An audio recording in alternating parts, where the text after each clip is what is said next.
Hej, cześć, tu Mateusz z MatMax. Ja witam Was ciepło i zapraszam na czytanie miesięczne na wrzesień.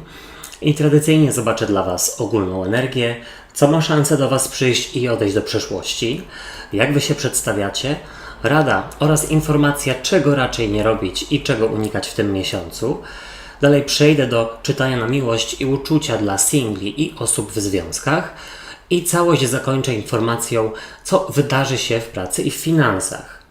Zachęcam Was do sprawdzania czytań z cyklu Wybierz kartę, który niedawno wrócił na mój kanał. Tutaj gdzieś na górze podlinkuję, ale w opisie pod filmem i w komentarzu z czasówką również znajdziecie linki.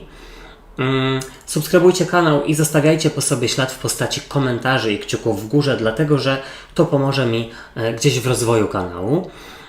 Pamiętajcie jednak, że te czytania są bardzo ogólne i tutaj nie będzie wszystko z Wami rezonowało, więc bierzcie do siebie tylko i wyłącznie to, co Wam odpowiada, a całą resztą w ogóle się nie przejmujcie.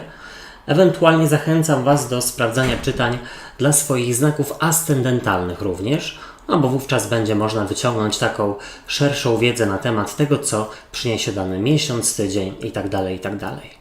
Lwy, przejdźmy do czytania i sprawdźmy, jaka będzie dla Was ogólna energia na wrzesień.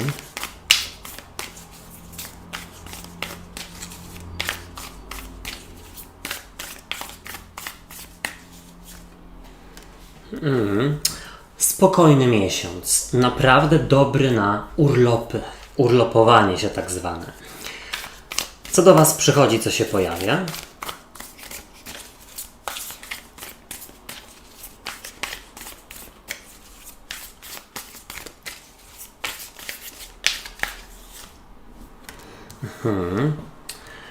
Jakaś podróż i ta podróż rzeczywiście może być związana z urlopem, ale też może jak najbardziej świadczyć ta karta o podróży w głąb siebie. Zaraz powiem, o co chodzi.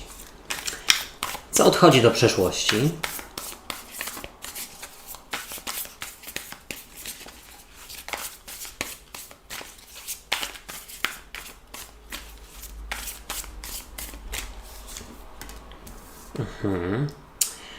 Słuchajcie, mam wrażenie, że odchodzi do przeszłości potrzeba ogarniania wszystkiego i też wszystkich dookoła siebie. Zwłaszcza jeśli chodzi o osoby, które mają rodziny. Jak Wy się przedstawiacie?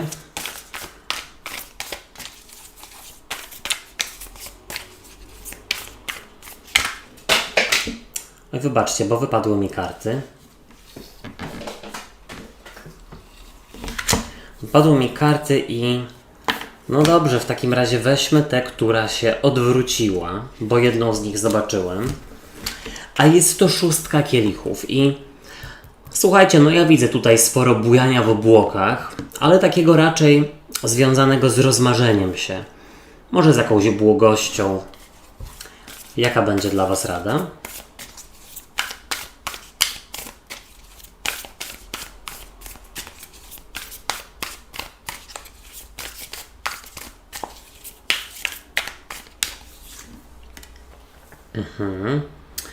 I czego raczej nie robić, czego unikać?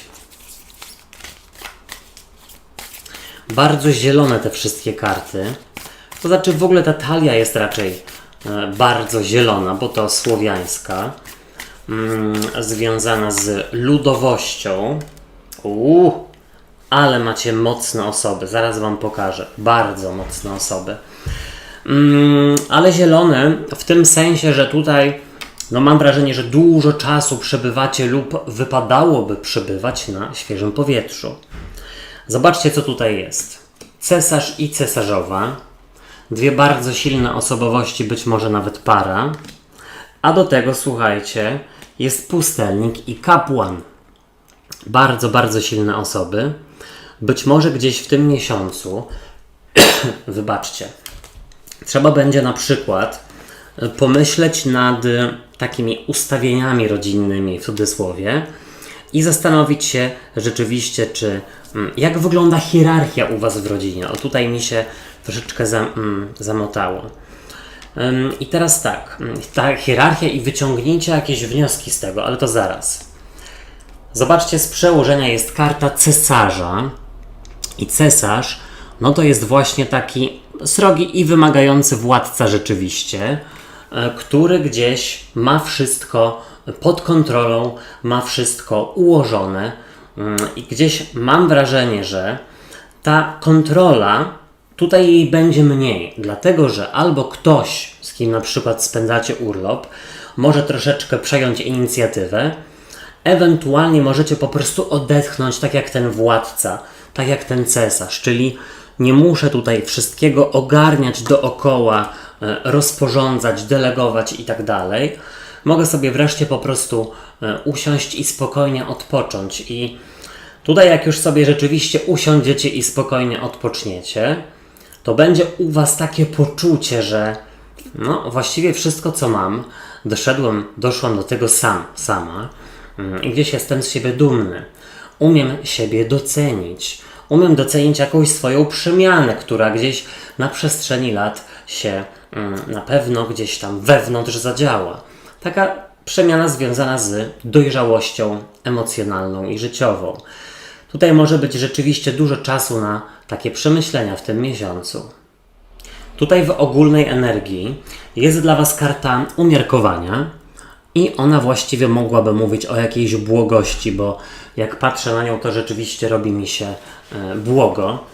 Jest to karta, która sugeruje spokój wewnętrzny, spokój ducha. Raczej informuje, że będzie to raczej spokojny miesiąc, nie jakiś bardzo dynamiczny. Mam wrażenie, że jakieś trudne, jakieś rany może z przeszłości się w Was w tym miesiącu gdzieś goją, ale oczywiście nie same. Mam wrażenie, że to jest związane z jakąś ogromną pracą, którą w to właśnie włożyliście jakiś czas temu, w ogóle na przestrzeni ostatnich miesięcy czy lat. W każdym razie spokojny miesiąc, za dużo się nie dzieje, spokój ducha, dużo czasu na przemyślenia i to takie poczucie, że gdzieś jesteście z siebie dumni oraz, że macie wszystko pod kontrolą. Tutaj zobaczcie, przychodzi do Was karta 8 kielichów i ona mogłaby mówić o podróży w nowe, w nieznane, o rozpoczynaniu nowego etapu.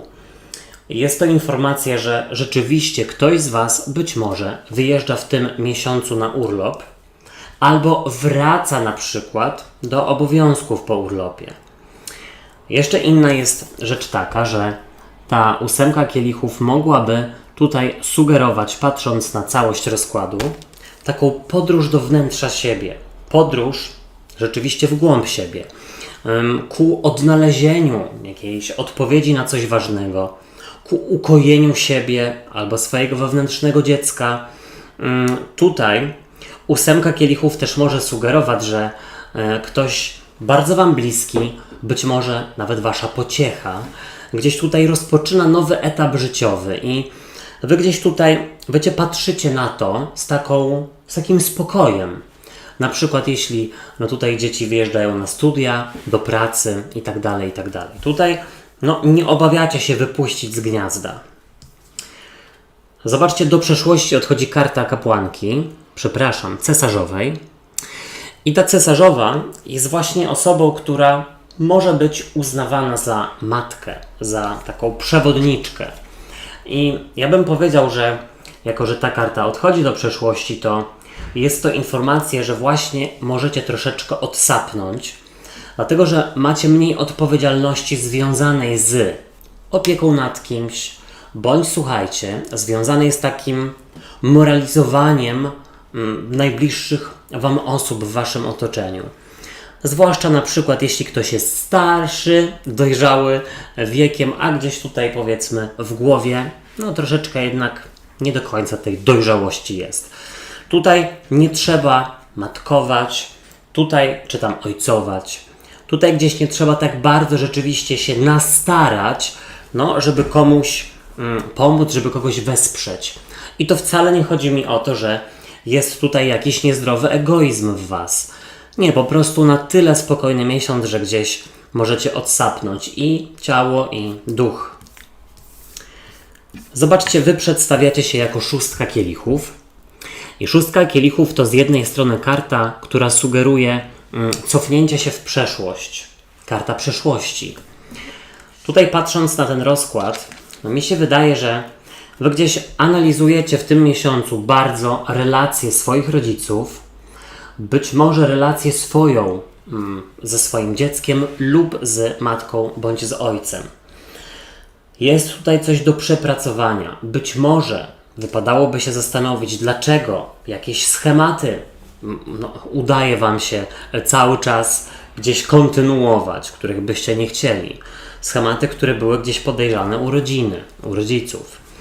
Być może gdzieś rzeczywiście w sobie gdzieś trzeba przepracować jakąś urazę do jednego z rodziców i po prostu gdzieś ruszyć do przodu, tak jak ta 8 kielichów mówi, bo inaczej rzeczywiście będzie trudno.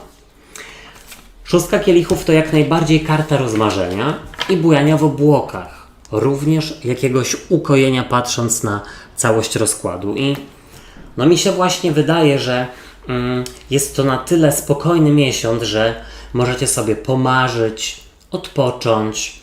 Też słuchajcie, jak zajrzycie w przeszłość, to nie po to, żeby się babrać w błocie, tylko właśnie bardziej po to, żeby coś docenić, wyciągnąć lekcje, może żeby siebie docenić. Zobaczcie, w Radzie jest karta pustelnika i pustelnik to jest osoba, która rzeczywiście troszeczkę się izoluje, która rzeczywiście potrzebuje sobie coś przemyśleć, potrzebuje się wyłączyć, odpocząć i tak dalej, i tak dalej. I tutaj ten pustelnik też mógłby pokazywać osobę, która jest w waszym życiu, być może w waszej rodzinie, która jest dosyć odizolowana od reszty i być może jest to miesiąc, aby poukładać sobie w głowie i zastanowić się, dlaczego tak bardzo chcecie tej osobie pomóc, albo dlaczego ta osoba tak bardzo nie chce pozwolić sobie pomóc, lub tutaj wypadałoby wpaść na pomysł, jak z innej strony ją czy jego gdzieś tutaj rzeczywiście złapać. Czego nie robić, czego unikać i zobaczcie, jest to karta kapłana. Kapłan to jest, słuchajcie, autorytet. Ewentualnie byk, może panna, może koziorożec, czyli właśnie ten trygon ziemi. Jest to gdzieś rzeczywiście informacja, żeby też nie próbować za wszelką cenę innym pomagać, innym wskazywać drogę, wytykać błędów i mówić, jak powinni żyć na przykład. Tutaj macie swoją mądrość i dla siebie ją zostawcie, przynajmniej w tym miesiącu. Tutaj też rzeczywiście jakaś osoba, która ma siebie za autorytet, wcale nim tak naprawdę nie jest, ale to nie jest czas rzeczywiście na to, aby gdzieś się wtrącać w czyjeś życie. Karta kapłana gdzieś tutaj mówi o tym, żeby nie próbować kontrolować wszystkiego na siłę, nawet jeśli jesteście na urlopie, to nie czytać maili, nie odbierać telefonów, po prostu się zrelaksować. Przejdźmy teraz do czytania na miłość i uczucia i sprawdźmy, jaka będzie dla was ogólna energia na ten miesiąc.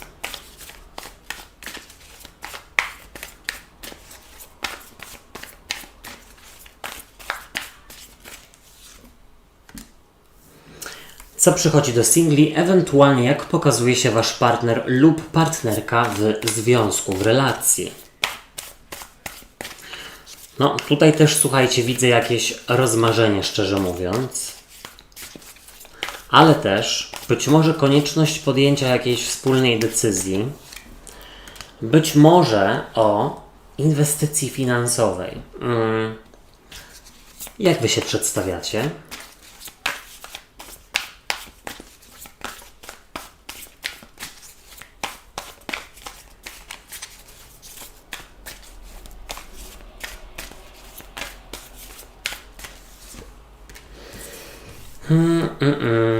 Słuchajcie, bardzo emocjonalny miesiąc, takie mam wrażenie. Emocjonalny. Jedno z was, mam wrażenie, ma skłonność do fochów, nie mówiąc w ogóle, o co chodzi. Jaka będzie dla was rada?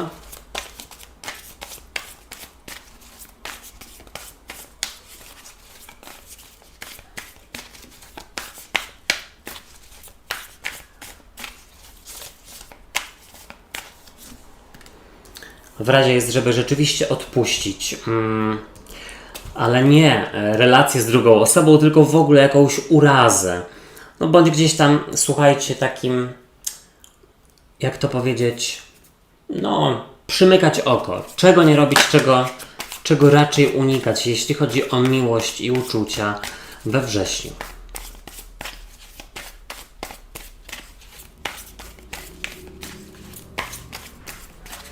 Unikać, słuchajcie, będzie królowej buław, a z przełożenia jest królowa kielichów. I od razu wam to pokażę, bo pojawiły się tutaj dwie królowe i no to są bardzo ważne postacie w waszym życiu. Być może, słuchajcie, wasze matki na przykład i być może relacja właśnie pomiędzy waszymi rodzicami gdzieś wpływa na to, no jakie są wasze relacje z waszymi partnerami lub z potencjalnymi randkowiczami. Momento. I teraz tak. Zacznijmy od tego, że z przełożenia dla związków jest królowa kielichów, a no, ta karta przedstawia osobę bardzo emocjonalną, czułą, kochającą. W negatywie mogłaby mówić o jakichś wybuchach emocji niekontrolowanych, które gdzieś mogą się tutaj wydarzać. Ale to chyba wiecie dlaczego? Dlatego, że jest taka wada fabryczna jednego z was, a nie dlatego, że rzeczywiście jest jakiś straszny problem. Inna rzecz jest taka, że tutaj czyjaś matka może mieć, według jednego z was, za bliski, za duży, za częsty kontakt rzeczywiście ze swoim dzieckiem i gdzieś może was to irytować. To może na przykład chodzić o waszą teściową i waszego męża, czy żonę, czy partnera, partnerkę. Słuchajcie, w ogólnej energii dla singli jest karta królowej kielichów. No i tak jak już wcześniej mówiłem, ta karta mówi o czułości, o takiej otwartości, emocjonalności i gdzieś mam wrażenie, że bardzo potrzebujecie, przynajmniej w tym miesiącu, właśnie tej czułości, dzielenia się z kimś swoją pozytywną energią, dzielenia się z kimś swoimi uczuciami, no i też właśnie otrzymywania tego. I wydaje mi się, że taka chęć, ale nie desperacka, tylko taka naprawdę ludzka, gdzieś was popchnie do pewnych kroków w tym miesiącu, a myślę, że warto.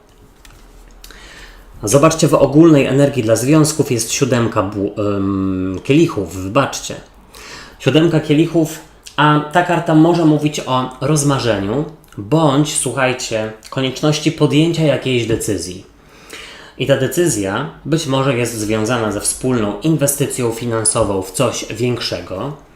W tym miesiącu trzeba to przegadać, zwłaszcza jeśli jesteście razem na urlopie, na wypoczynku, macie więcej czasu. Ale 7 kielichów, słuchajcie, też może sugerować takie niejasne działanie. Niejasne w tym sensie, że ktoś może mieć rzeczywiście skłonność do fochów, do na przykład obrażania się, ale nie mówi o co chodzi. Tylko na zasadzie, przecież widzę, że coś jest nie tak, powiedz mi. Nie, wszystko w porządku. No i sprawa nie jest w ogóle rozwiązana. Co jeszcze? Chyba tyle. Być może wspólnie razem bujacie w obłokach, bo na przykład jesteście razem na wywczasie i to gdzieś bardzo was ukoi jako relacje. W ogólnej energii dla singli 7 kielichów może sugerować wielość wyborów i rozmarzenie. Ewentualnie tutaj okazję rzeczywiście do wzniesienia kielichów, czy tam innych rzeczy, które lubicie, których będzie niewątpliwie całkiem sporo. No i w ogóle 7 kielichów, karta wyboru, w sensie wielości wyboru, gdzieś wychodzi na to, że najprawdopodobniej adoratorów, bądź po prostu w ogóle okazji do flirtowania i poznawania nowych osób będzie po prostu całkiem dużo. Tak bym zasugerował. Trzeba się tylko, słuchajcie, też skupić na tym, czego naprawdę chcecie i gdzieś jeśli widzicie, że od początku wam ktoś nie odpowiada, dalej. Słuchajcie, momencik, bo tutaj wypadła mi karta. Jestem jakiś rozkojarzony na waszym czytaniu. Ciekawe czemu, ale zobaczcie, wasz partner lub partnerka przedstawia się jako 5 kielichów, A piątka kielichów to taka smutna syrena, która może gdzieś rzeczywiście wypominać jakąś sytuację z przeszłości, ewentualnie właśnie mieć focha bez powodu. I tutaj takie muchy w nosie, humorki mogą Was rzeczywiście troszeczkę irytować, jeśli chodzi o Waszą drugą połówkę. Piątka kielichów to też jest karta, która mówi o tym, że ktoś czuje się niedoceniony i wypadałoby w tym miesiącu podbudować, docenić rzeczywiście troszeczkę drugą połowę. Oczywiście nie ma to nic wspólnego z podkładaniem się i uległością. No ale też tutaj, słuchajcie, trzeba przypomnieć czasami, że jesteście razem nie bez powodu. Zobaczcie, do singli przychodzi piątka kielichów i piątka kielichów mogłaby tutaj mówić o tym, że skupiacie się na tym, na czym nie trzeba. Być może na rozpamiętywaniu byłych, być może na negatywnych myślach pod tytułem wszyscy są tacy sami, albo wszyscy mnie skrzywdzą, albo na przykład nie poznam nigdy nikogo takiego jak były lub była. I to jest to jest duży błąd myślowy. Piątka kielichów sugeruje, że jeśli nie uwolnicie się od tego, co z przeszłości, to nigdy nie zbudujecie nic nowego po prostu. Tutaj też jest informacja, że w Waszym otoczeniu jest już ktoś, być może nawet kilka osób, które czują do Was mięte przez rumianek. Jest nić sympatii. Trzeba gdzieś spróbować się otworzyć. I dostrzec, nie unikać. Zobaczcie, Wy w związkach przedstawiacie się jako paź mieczy i paź mieczy jest właśnie osobą, która zabiega, stara się, próbuje, ale uważnie. Mam wrażenie, że tutaj świetnie umiecie wyczuć nastroje swojego partnera czy partnerki i gdzieś w porę umiecie się wycofać, gdzieś w porę umiecie zadziałać. Taki balans trochę, mam wrażenie. Ale też w ogóle jesteście osobami, które lubią i chcą szczerze rozmawiać. I słuchajcie, to nie jest takie zalewanie rozmową, tylko bardziej gdzieś strategiczne, krok po kroku. Dzisiaj zacznę, jutro rozwinę, za 3 dni skończę i tak dalej, żeby po prostu terapii szokowej dla kogoś nie robić. Być może, słuchajcie, jesteście tutaj dużym wsparciem dla drugiej osoby w walce z jakimś nałogiem. Słuchajcie, single Wy przedstawiacie się jako paź mieczy. I paź mieczy to jest właśnie karta śledzika. Czyli kogoś, kto jest gdzieś tam w Waszym otoczeniu i być może właśnie chce się o Was starać. Mam wrażenie, że taka osoba jest. Ewentualnie Wy, jako że macie naprawdę silną potrzebę tej czułości i gdzieś po prostu wymiany energii, podejmujecie decyzję o tym, że gdzieś po prostu próbujecie. Przynajmniej na jedną randkę w tym miesiącu idę. Tak mówi do siebie lew lub lwica. Tylko że słuchajcie, trzeba się zastanowić, czy nie idziecie na taką randkę czy spotkanie z jakimiś oczekiwaniami lub z bagażem doświadczeń, które gdzieś mogłyby przysłonić Wam perspektywę i sprawić, że źle będziecie oceniać, to znaczy nie to, że źle, w krzywym zwierciadle będziecie oceniać nowo poznaną osobę. Też patrząc na, słuchajcie, poprzednie związki. W razie dla związków, zobaczcie, jest karta głupca, a głupiec to karta zerowa w wielkich arkanach i mówi o nowej przygodzie, o nowym etapie i jest to informacja, żeby rzeczywiście gdzieś razem wyjechać, spędzić razem czas, inaczej aniżeli do tej pory, przełamując rutynę. Słuchajcie, kurs garcarstwa, kurs tańca, gotowania, cokolwiek tylko Wam się zamarzy, ale rada jest taka, żeby stosować innowacje, razem też inwestować wspólnie pieniądze w coś, co ma być zbudowane od zera, być może w dom. Ale też tutaj jest informacja, żeby odpuścić i po prostu pozwolić tej relacji się rozwijać naturalnie, bez przyspieszania, ale też, słuchajcie, bez gdzieś zgłuszania. Dla singli w radzie ta karta głupca może dosłownie mówić o tym, żeby spróbować dać szansę komuś, kto jest w cudzysłowie spoza waszej ligi. I to chyba też było u, słuchajcie, znaku raka. Chodzi o to, żeby dać szansę komuś, kto zupełnie wydaje się spoza waszego środowiska. I nie mówię oczywiście o tym, żeby tutaj, no słuchajcie, umawiać się z kimś na randkę, kto wam się nie podoba, ale też może zastanowić się, czy nie porównujecie za bardzo potencjalnych partnerów rzeczywiście do kogoś, kto już kiedyś był w przeszłości. Rada też jest w ogóle, żeby dać szansę nowej relacji i też słuchajcie, żeby spróbować innowacyjnych rozwiązań, jeśli chodzi o poznawanie nowych osób.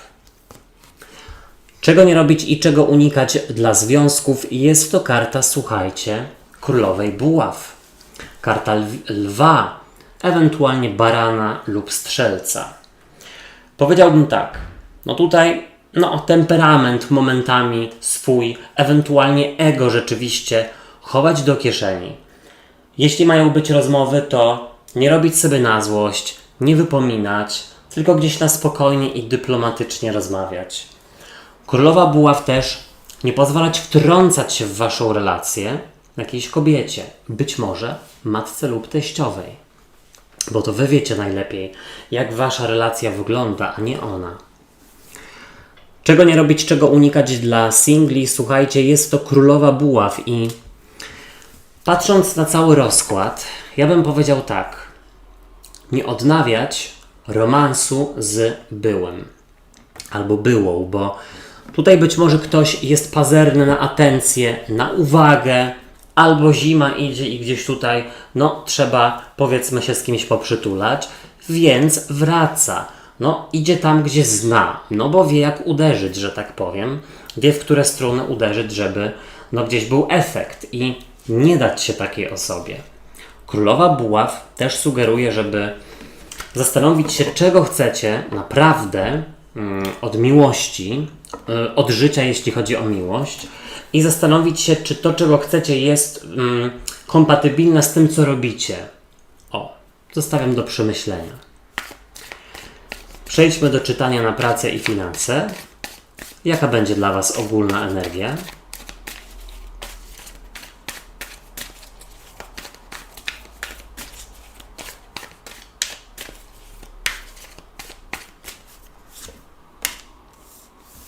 Tutaj akurat bardzo dobrze. Co do was przychodzi, co się pojawia?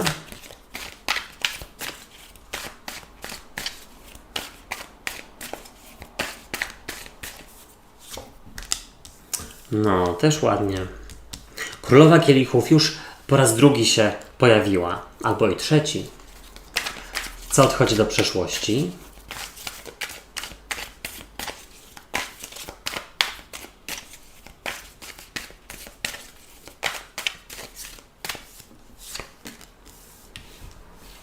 Mam wrażenie, że nie trzeba będzie tak bardzo, słuchajcie, pracować umysłowo.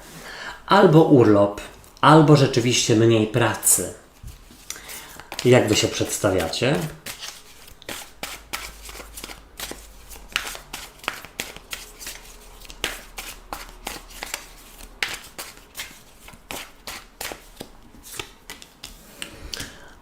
Albo rozdrożę, czy inwestować w coś pieniądze i czy zmieniać, dlatego że jest mi dobrze tak jak jest, ale to też może być karta komfortu.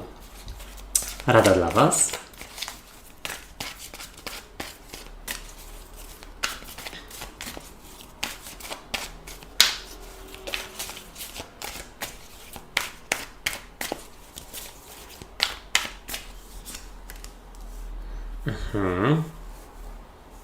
Czego nie robić, czego raczej unikać? Słuchajcie, macie dwie królowe kielichów i mieczy tym razem. To też może sugerować, słuchajcie, że jeśli chodzi o urlopy, to wychodzi na to, że jest komu powierzyć swoje obowiązki. Jest taka osoba, której można zaufać i przekonujecie się o tym wracając z urlopu albo po prostu wyjeżdżając na urlop. Tak bym powiedział. Tutaj zobaczcie, z przełożenia jest dla was trójka buław, a trójka buław to karta bramy, która mówi o nowych horyzontach i nowych możliwościach. Dlatego powiedziałbym, że ktoś z Was rzeczywiście inwestuje pieniądze w podróż, daleką najprawdopodobniej, albo zastanawia się nad inwestycją pieniędzy lub nad poszerzeniem swoich kwalifikacji, żeby w przyszłości gdzieś móc więcej zarabiać. Po prostu. Tutaj zobaczcie, w ogólnej energii macie kartę 9 monet, która tutaj w tej talii przedstawia elficę, która siedzi w swoim ogrodzie, ma swoje owoce, pawia monety i jest to karta samowystarczalności, ale też komfortu i takiej umiejętności cieszenia się z tego, co macie. Więc być może jest na horyzoncie propozycja lub myśl o zmianie, ale gdzieś myślicie sobie, ja mam tutaj strefę komfortu, czuję się całkiem nieźle, po co? Nie ma sensu, po co psuć? Jeszcze gorzej będzie. Ewentualnie może rzeczywiście tutaj, dla osób, które się urlopują, świetny czas związany z odpoczynkiem i z regeneracją i z poczuciem, że jesteście doceniani, być może nawet przez samych siebie. Co jeszcze? I właśnie też jest komu powierzyć firmę, obowiązki na czas Waszej nieobecności. Tutaj zobaczcie, przychodzi do Was karta Królowej Kielichów, która jest rzeczywiście osobą bardzo emocjonalną i wylewną.